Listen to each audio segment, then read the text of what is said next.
Here's an image we all know well.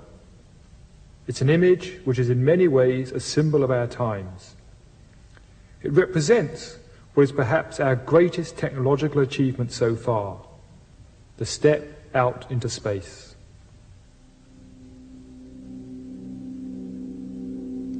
But the picture of our planet also has a far deeper significance. For the first time, we have seen ourselves and the planet from the outside, and the view has changed our feelings about ourselves in an unexpected way. For the early astronauts, the sight of the planet shining in the blackness of space was a profound experience. One of the astronauts who walked on the moon described his view of the Earth as an experience of instant global consciousness. He said, "When you're up there, you're no longer an American citizen or a Russian citizen. Suddenly all those boundaries disappear.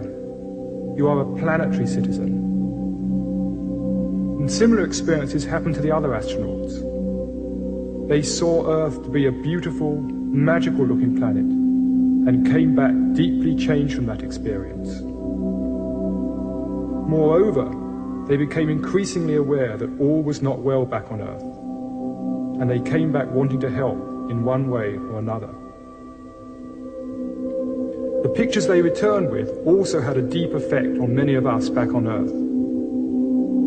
For many people, it's an image which brings forth feelings of wonder and of awe, and feelings of connection and of being part of something greater.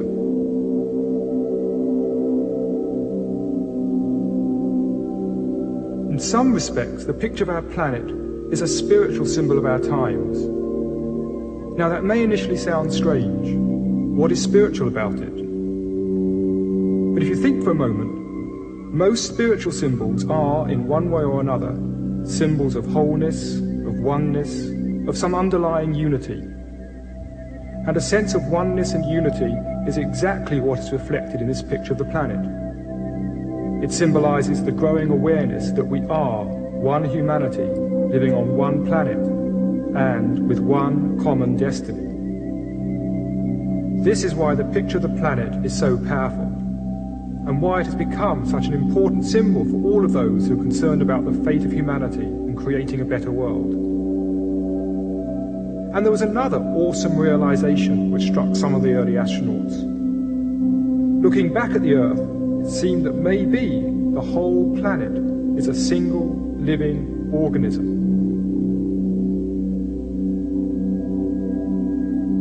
Until we took the step out into space, we had only seen the planet from close up. Even when you're 10 miles up in a plane, you're still only seeing a very tiny part of it. In some respects, we could compare ourselves to fleas living on an elephant. Now, being scientific fleas, they've studied the skin, measured how deep it is, looked for the sweaty bits, found the hairy bits, and generally mapped out the elephant. Then, one day, one of these fleas takes a huge leap off, 50 feet away, and looking back at the elephant wonders, could this elephant actually be a living organism in its own right? We have been taking a similar huge leap back. From 100 miles to 1,000 miles,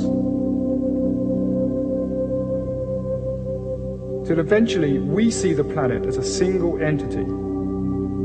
And the question comes, could planet Earth be a single living organism? Now, this is not such a wild dream as you might suppose. A number of scientists are now beginning to take the idea quite seriously. Researchers in both England and America have been looking at some of the long-term changes which have happened to the planet. When, for example, you look at how the temperature of the planet has varied over the whole of its history, you find that it started off very hot, but then cooled rapidly until it reached the crucial range in which life could evolve. From then on, it seems to have remained steady. Now that's strange, because theoretically it should sooner or later have started rising again. becoming far too hot for life to continue. But it didn't. It stayed constant. What seems to have happened is that the living organisms of the time released the right amounts of the right gases to keep the temperature of the atmosphere constant, at just the right level for life to continue evolving. Now that may sound an amazing coincidence, but it's no more amazing than the fact that our own bodies sweat when we are hot and shiver when we're cold, maintaining ourselves at a constant temperature. The salt content of the sea also shows an interesting degree of self-regulation. Salt is continually washed off the land into the sea, and at such a rate that it would take only 80 million years for the oceans to reach their present concentration. So theoretically, the oceans should by now become one huge Dead Sea. But they haven't. In fact, the salt content has remained remarkably steady. Somehow, small organisms in the sea have absorbed just the right amount of salt to keep it constant. These are just two of many examples which have led scientists to propose that all the living organisms on the planet together function as one huge self-regulating system, a theory known as the Gaia hypothesis, spelled G-A-I-A, after this lady, who is the Greek Earth Mother goddess, Gaia.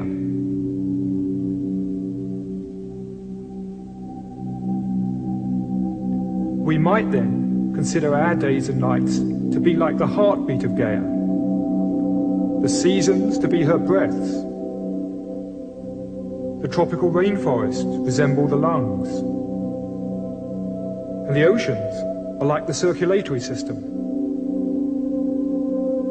So, if the whole planet does behave like a huge living system, what, we might then ask, are we doing here? What is humanity's function in this system?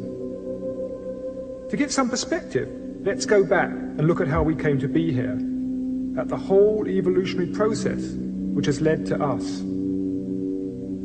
According to current scientific theory, the universe started with a big bang. Pure energy, light. In the beginning, there was light, something science and religion actually agree upon. Then this energy quickly condensed into electrons and protons, the first elementary particles. And then these very simple particles began combining to form the first simple atoms, which themselves began collecting together to form more complex atoms,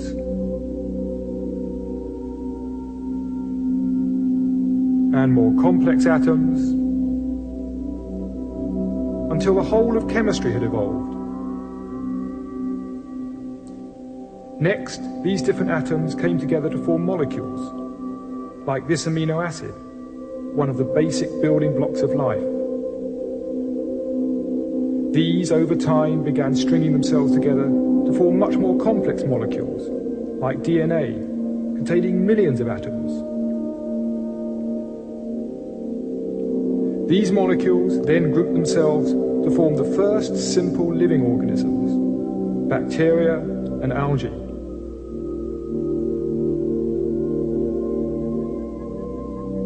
Over time, these too collected together to form multicellular organisms, simple sponges, and the first plants.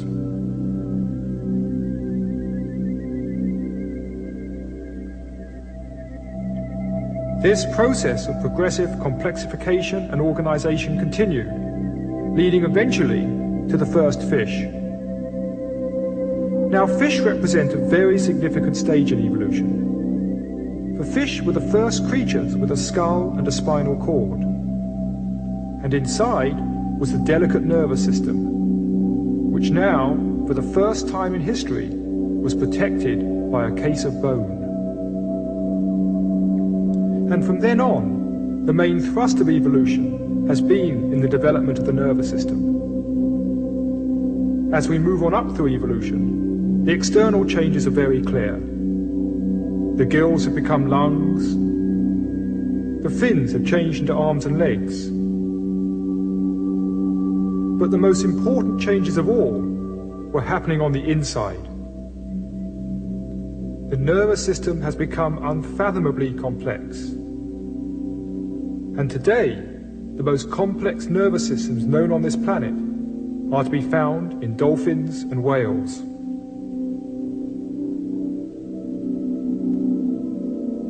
The fact that they have more complex brains than our own suggests that they might be more intelligent than us. Though what they do with that increased capacity, we do not as yet really know. Leaving them aside for now, let us consider the second most complex nervous system on this planet, the human nervous system. One of the unique attributes of the human mind is our ability to study the world around and understand it. It is this which underlies our science, our technology, and the whole of human culture. We are, as we have seen, a product of this long evolutionary journey, through the evolution of matter and the stars, through the evolution of life and simple organisms, to the stage where now, with us, evolution has reached the crucial stage of complexity whereby it can look back on the universe. Whether we are studying a stone, a leaf, or looking out into the heavens, we are the universe's way of beginning to explore itself. We are a star's way of exploring the stars. And the same could be said of our inner reflections. When we turn our attention inwards and begin to explore our own minds and discover deeper levels within ourselves, we are the universe beginning to investigate its inner dimensions.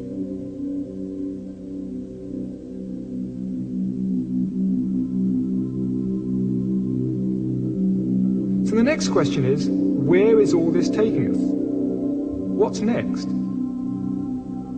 In the long term, over millions of years, we will probably see various physical changes, such as our brains growing even larger. But there are other evolutionary developments happening a lot more quickly. One of the dominant trends of evolution has been a progressive linking of smaller units into larger and larger units. This suggests that the next stage might involve human beings themselves linking together in some way. Indeed, this process has already begun. It's what we call civilization. The organization of the streets in this Danish village is very similar to the way the first multicellular organisms developed in the sea. This is Sun City, Arizona. The pattern here is similar to a growing fetus. And this tendency of people coming together into larger units is also happening at a much higher level. We can see it in the Union of the States in the USA and the USSR, and the coming together of the EEC in Europe. This is the natural drift of evolution, and its end result would seem to be the whole of humanity beginning to function as one single community. As well as this linking at a physical level, we are also beginning to link together at a deeper level. As a result of the information explosion, telecommunications, and the birth of computer networks, we are beginning to exchange information with each other wherever we may be. We are beginning to share our thinking. We are beginning to connect up mentally. We are beginning to link mind to mind. And as we begin to understand each other, an even deeper level of linking is occurring. A linking of soul to soul. We are beginning to appreciate our essential unity and oneness. So the next stage of evolution could be humanity beginning to link together, physically and mentally, beginning to work and function on many different levels as an integrated system.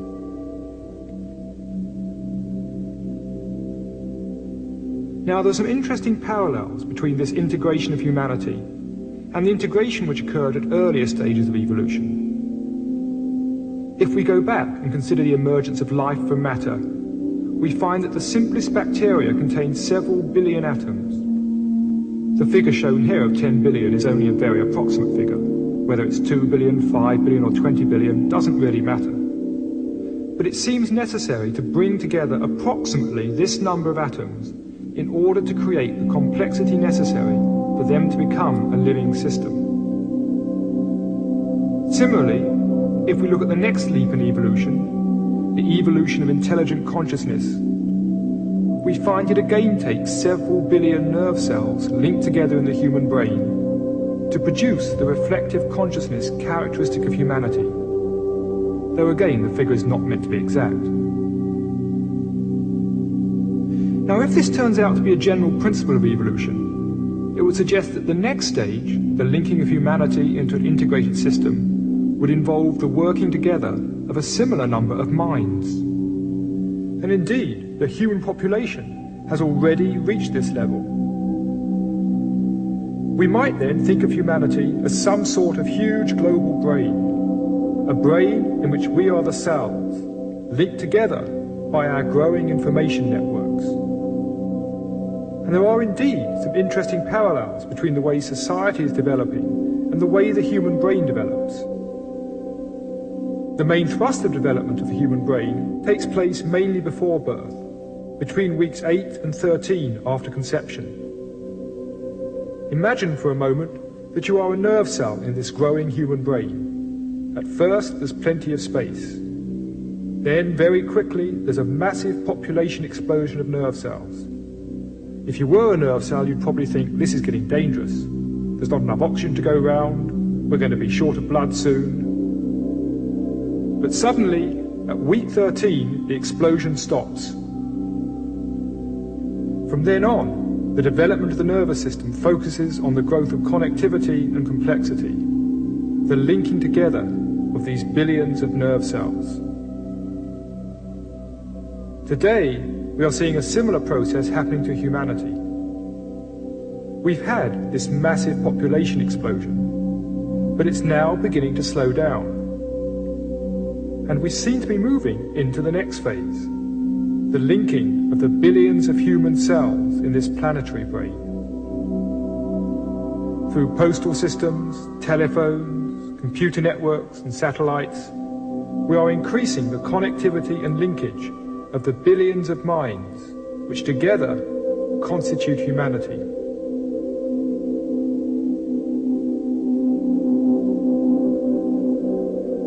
Now, all that I've spoken of so far is the good news. The bad news is that our rapid development is also threatening the welfare of the planet. In some respects, we seem to be very much like a planetary cancer. It's interesting that if you take a photograph of a city from the air and look at the way the city spreads out into the environment, it's very reminiscent of the way a cancer grows in the body. This, for example, may look like Los Angeles from the air, but it's not. It's actually a cancerous tissue in the human body. But take a good look at it. Notice how it's growing, and then compare it with this.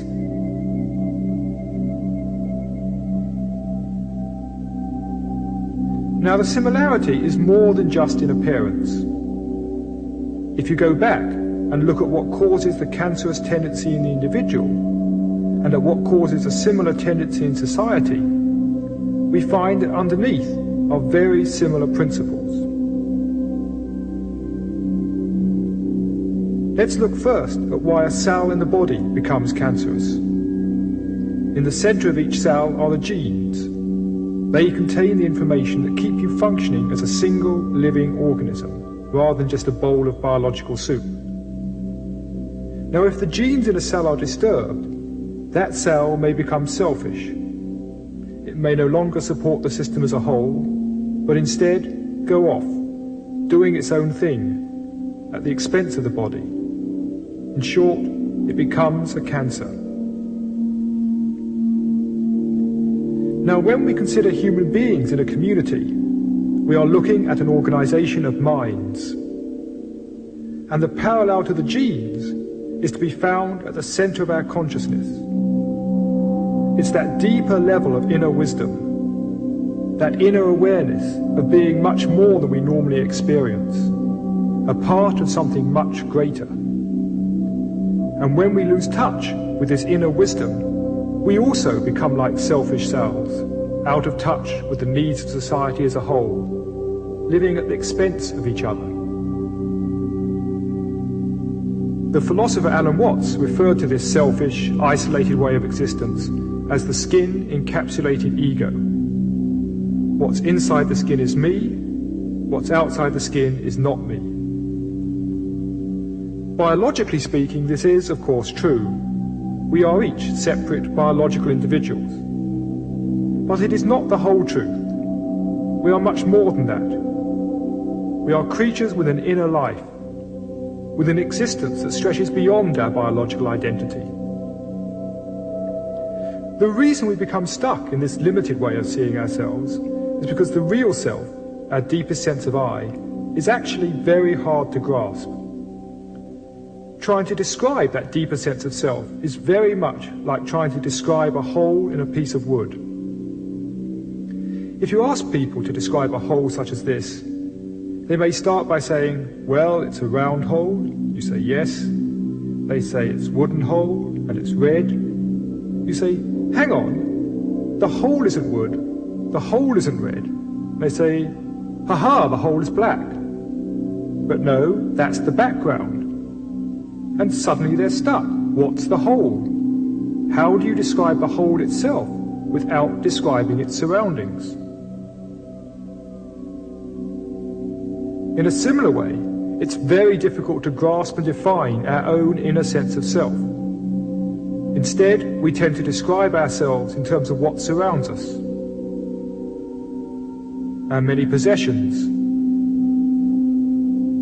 the roles we play, our social status.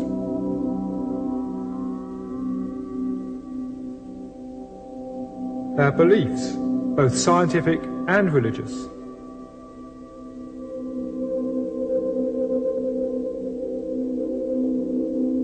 Now, this limited sense of identity may not in itself seem very dangerous, but it does have some far-reaching consequences. It turns out that many of the ways in which we mistreat and abuse the environment stem from our seeing the world as separate from ourselves. We may take fairly good care of what is inside the skin, but we don't care nearly so well for what is outside the skin. As the late Gregory Bateson said, if this, meaning this me versus the world attitude, if this is your estimate of your relationship to nature, and you have an advanced technology, your likelihood of survival will be that of a snowball in hell. You will die either of the toxic byproducts of your own hate, or simply of overpopulation and overgrazing.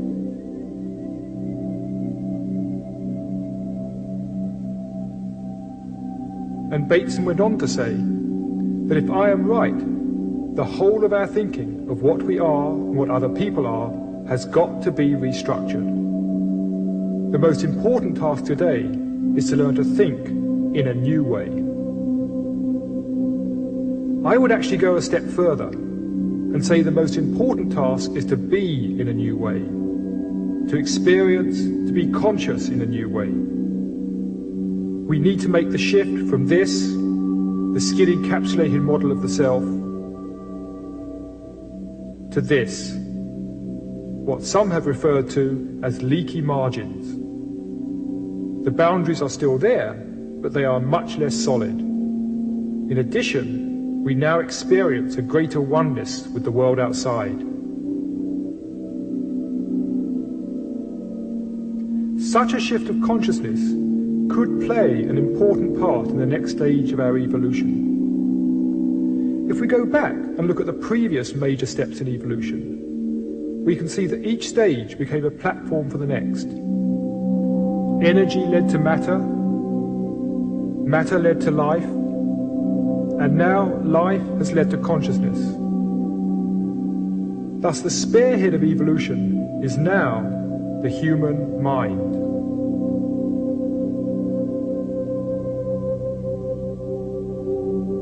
We have moved beyond biological evolution into mental evolution.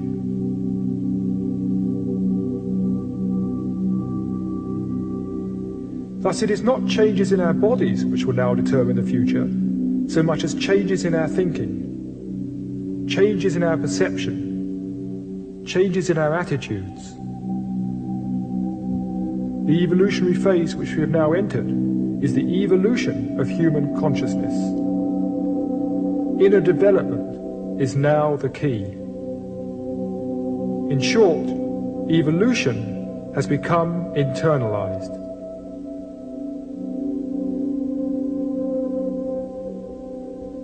And these changes are happening much faster than we might at first suspect. Recent data shows that inner evolution may soon become very widespread in our society. If we look back at the past distribution of human employment in the West, we see that the major focus for centuries was agriculture. Most people were employed on the land. That continued up until 1900, when a new curve took over: industry. Industrial work became the dominant use of human time. We entered the industrial age. And the industrial age continued until 1975, when a new curve took over: information processing. And we are now very much in the information age.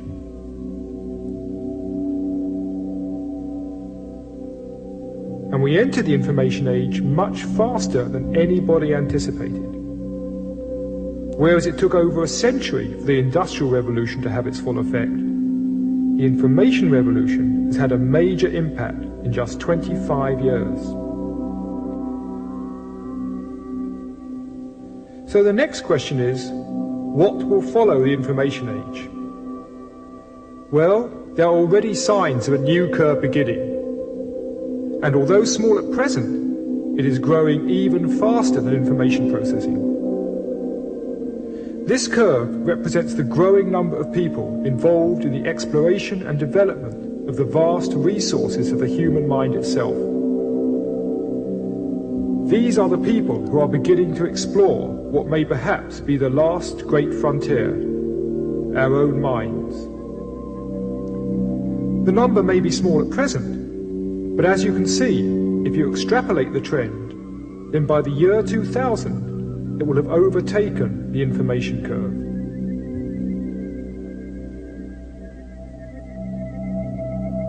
What we would then see is a very major shift in values, as more and more people discover a deeper sense of unity and purpose, and, letting go of their petty, selfish ways, beginning to function more in tune with humanity and the planet as a whole.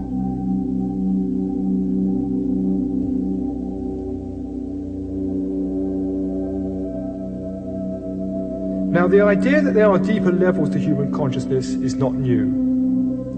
In all ages, all around the world, we find people talking of that same fundamental wisdom, that same basic understanding of life and consciousness.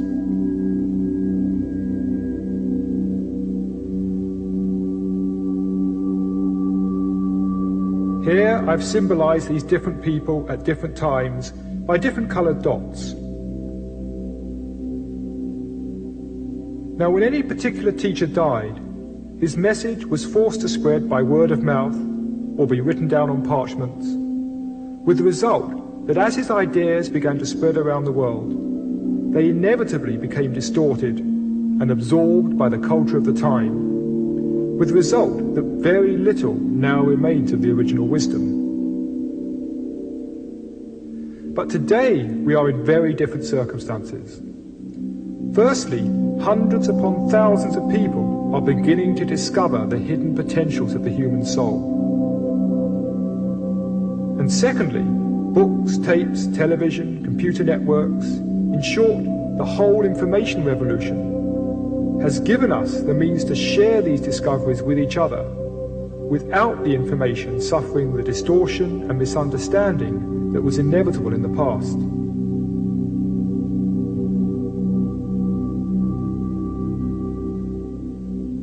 So now, as the wisdom begins to spread out across the planet, there is instead a positive feedback. The wisdom reinforces itself.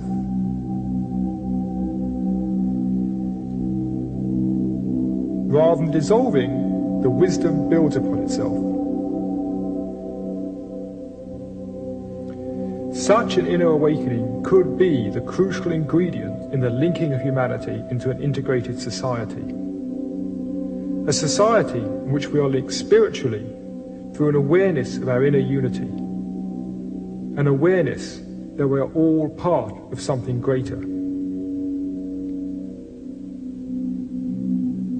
And at the same time, gaining a greater awareness of our individual potentials and uniqueness. A synthesis of greater individuality along with greater community. Such an inner development, if widespread, could be very valuable in helping humanity deal with the problems now facing it. We are clearly in a time of crisis, but most of us think of crisis as bad. But maybe we have something to learn from the Chinese on this. Their word for crisis, Wei Qi, means two things. The first symbol means danger, beware. But the other two symbols mean opportunity, an opportunity for something new to emerge. If we only see crisis as danger, as a threat to our accustomed ways, then we may spend all our energy resisting it. We need also to look at the opportunities inherent in the crisis. From an evolutionary perspective, crises are a sign that something has gone wrong. The patterns of the past are no longer working. Crises are thus a challenge, the challenge to adapt. They are the challenge to let go of the old ways of thinking and move on to a new way of seeing. Thus, humanity's current crisis may not, at its root, be an economic crisis or an environmental crisis. It may well be a crisis of consciousness, a crisis in how we see ourselves and the world around.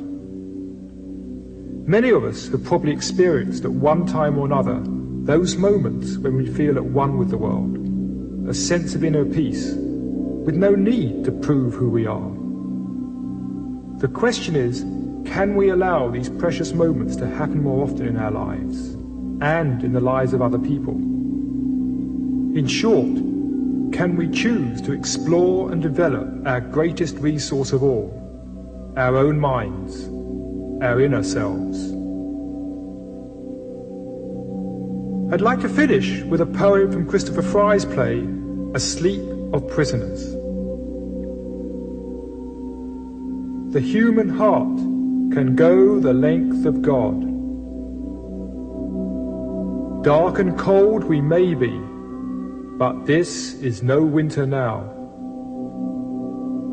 The frozen misery of centuries cracks, breaks, begins to move.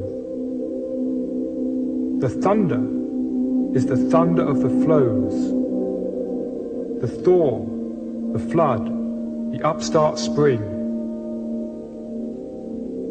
Thank God our time is now, when wrong comes up to meet us everywhere, never to leave us till we take the greatest stride of soul man ever took. Affairs are now soul-size. The enterprise is exploration into God. But where are you making for? It takes so many 1,000 years to wake. But will you wake? For pity's sake.